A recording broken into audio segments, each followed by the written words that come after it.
या शुभ्रवस्त्रावृता या वीणावरदण्डमण्डितकरा या श्वेतपद्मासना या ब्रह्माच्युतशङ्कर प्रभृतिभिः दैवी सदा वन्दिता सा मां पातु सरस्वती भगवती निःशेषजाड्यापहा अनंत कोटि ब्रह्मांड नायक महाराजाधिराज योगिराज परब्रह्म सच्चिदानंद भक्त प्रतिपालक शेगाव निवासी समर्थ सद्गुरु श्री गजानन महाराज की जय। गण गण गणात भूते।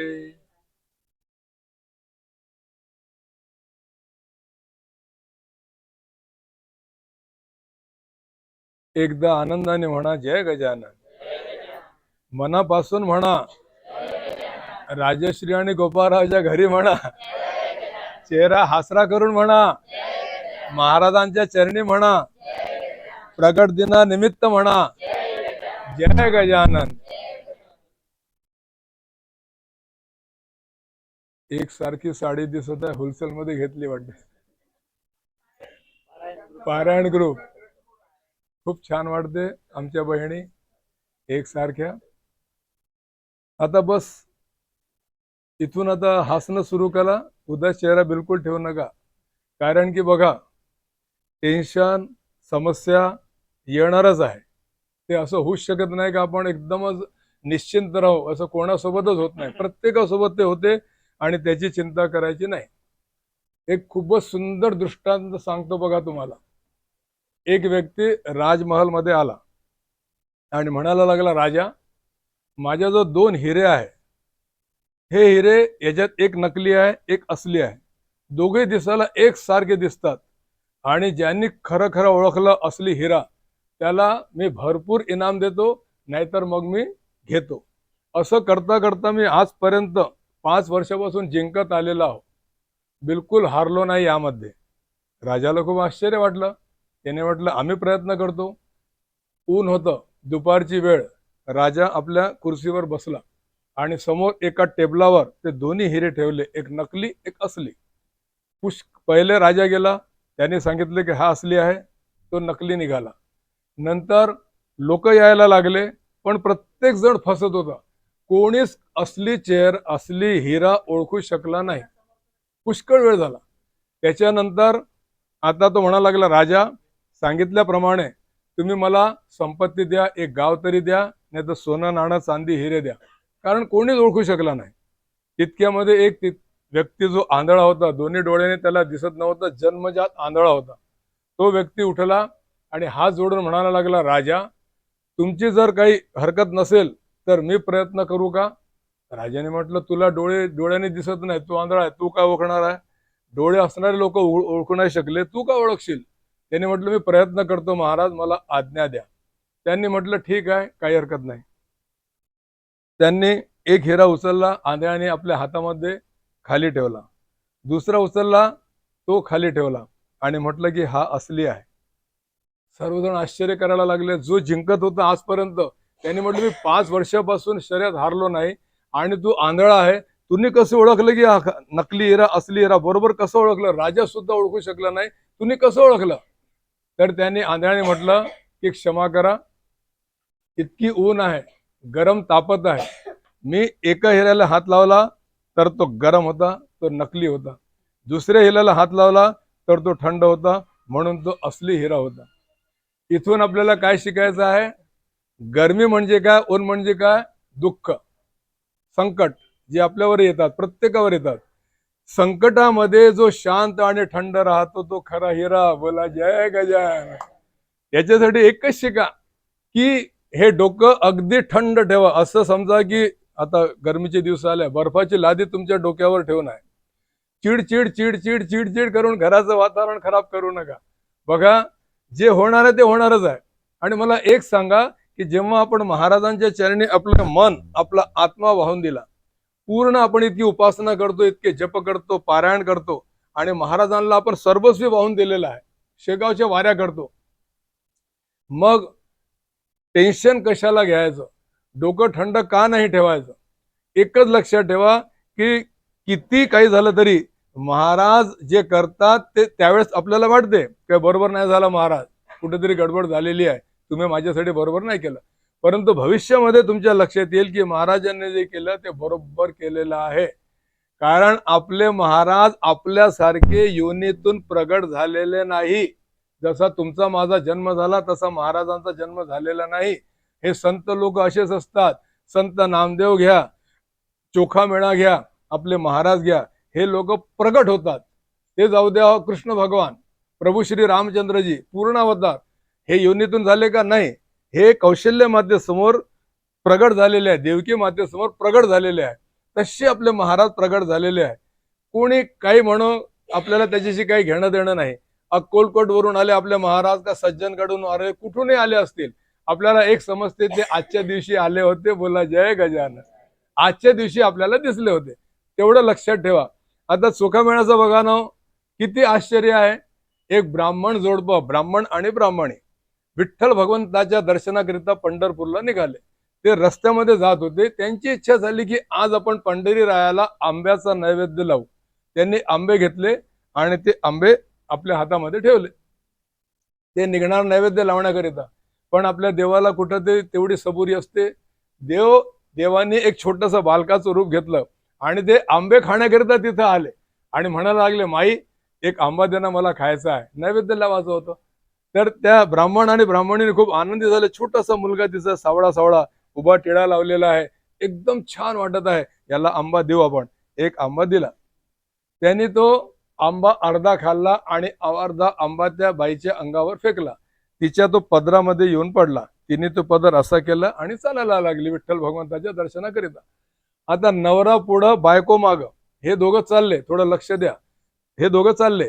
या बाईला अचानक वाटायला लागला की माझं पदर जड वाटत आहे, जसं एखादा दगड ठेवल्याप्रमाणे. आता तर हलकं होतं, आता जड कसं वाटत आहे. म्हणून त्यांनी त्या पदराकडे त्या बाईने बघितलं तर एक छोटासा मुलगा आहे आणि तो उष्टा जो आंबा देवाचा होता तो चोखत आहे. म्हणून त्यांना नाव पडलं चोखा मेळा. आणि तिथं काय झालं, प्रगट झाले. नंतरची कथा सांगायला आपल्या जो तितका वेळ नाही. सांगण्याचं तात्पर्य हेच आहे की हे लोक प्रगट होतात आणि आपल्या महाराजांनी ते सर्वांना माहित आहे, सर्वांना पाठ आहे. मी गेलो असं समजू नका. याचा अर्थ काय झाला की आपल्या महाराजांनी शेगाव मध्ये आपला आत्मा ठेवलेला आहे. बोला जय गजानन. आजही महाराजांचा आत्मा तिथं आहे. सूक्ष्म आत्मा ज्याला आपण म्हणतो तो आजही आहे. तसं नसतं तर हे चमत्कार झाले नसते. ह्या माऊली पायदळ वारीला जात आहे, चांगले चांगले लोक जाऊ शकत नाही, परंतु 7 वर्षापासून जात आहे. यांच्यासाठी आपण टाळ्या तर जरूर वाजवायला पाहिजे. इतकं सोपं नाही आहे, ते घडवून आणतात. मला एक सांगा, एक दिवस जागरण झालं तर दुपारी आपल्याला झोपावं लागते, एक दिवस. आणि दररोज पहाटे का रात्री 2-3 वाजता उठतात दररोज.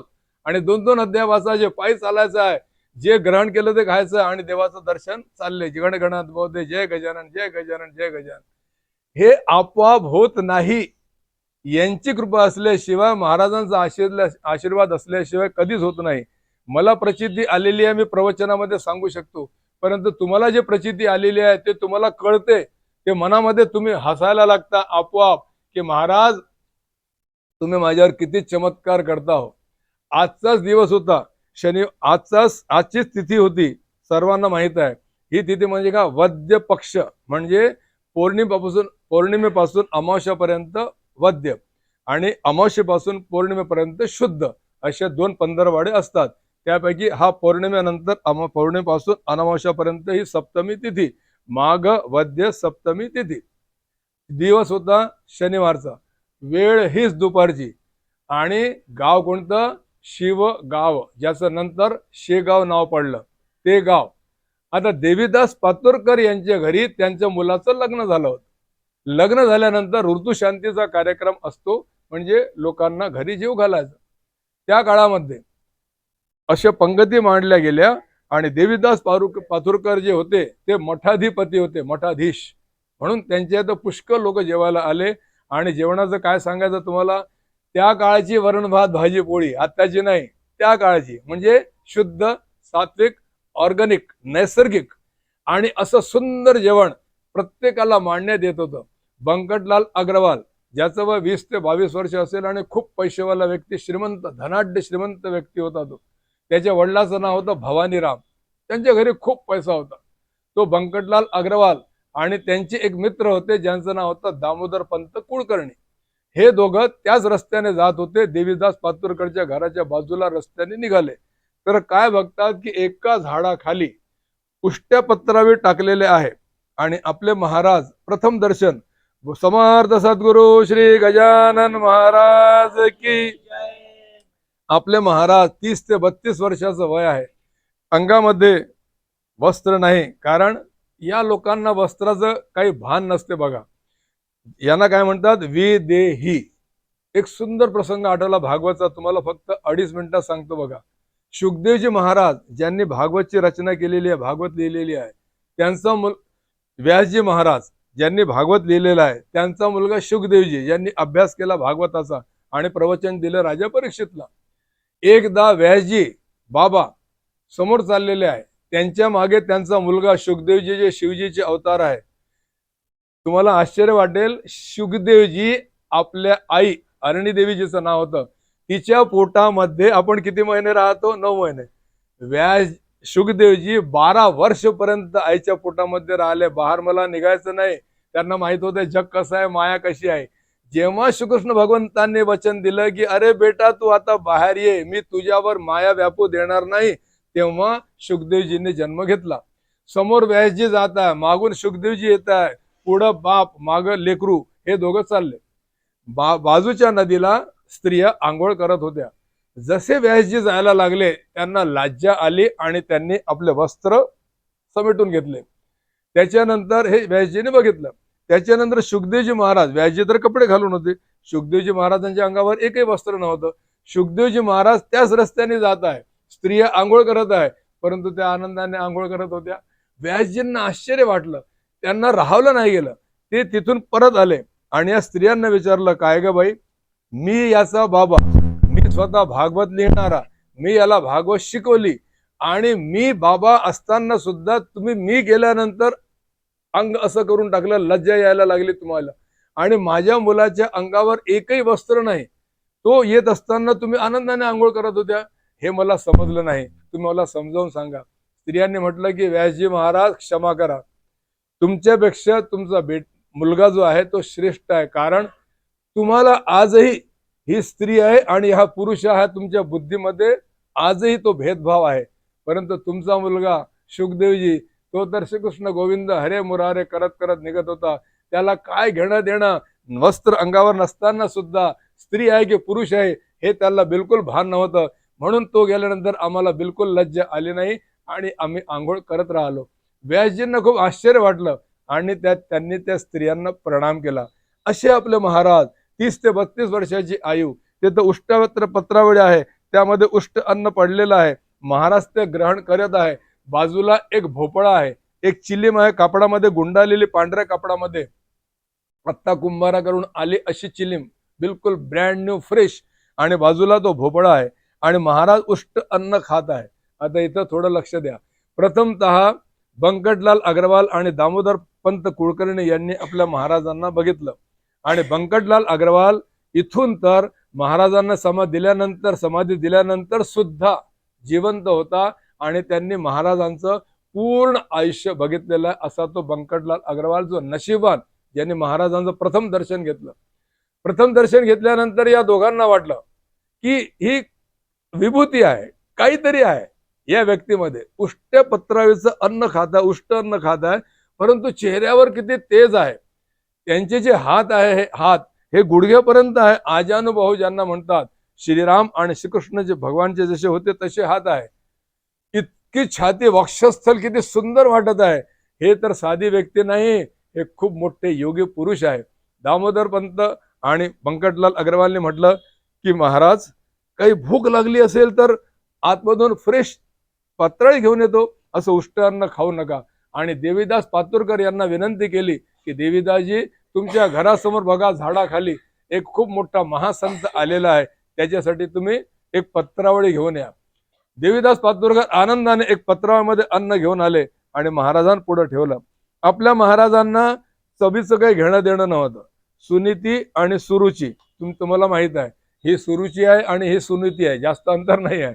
हिला काय पाहिजे, चटकमटक आलू वांग्याची मसाल्याची भाजी पाहिजे, आणि हिला काय पाहिजे, सुनीतीला चांगल्या चांगल्या गोष्टी आत्मसात करायच्या, वाईट गोष्टी सोडून द्यायच्या.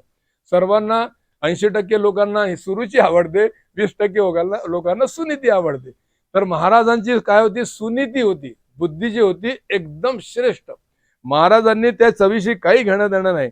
त्याचा काला केला, गोपाल काला गोड झाला, ज्याच्या नशिबी त्याला मिळाला. काला केला आणि भरभर भरभर खाऊन टाकलं. आता दामोदर पंत कुलकर्णी थंडगार पाणी, शुद्ध पाणी आणण्याकरिता देवीदास पातुरकरच्या घरी गेले. पाणी घेऊन येत आहे तोपर्यंत आपले महाराज कुठे थांबतात.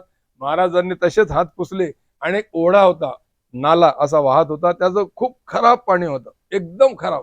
तिथं ढोरं वगैरे पाणी पित होती, असं पाणी होतं. महाराज तिथे गेले आणि आपल्या ओंजळीमध्ये ते पाणी घेतलं.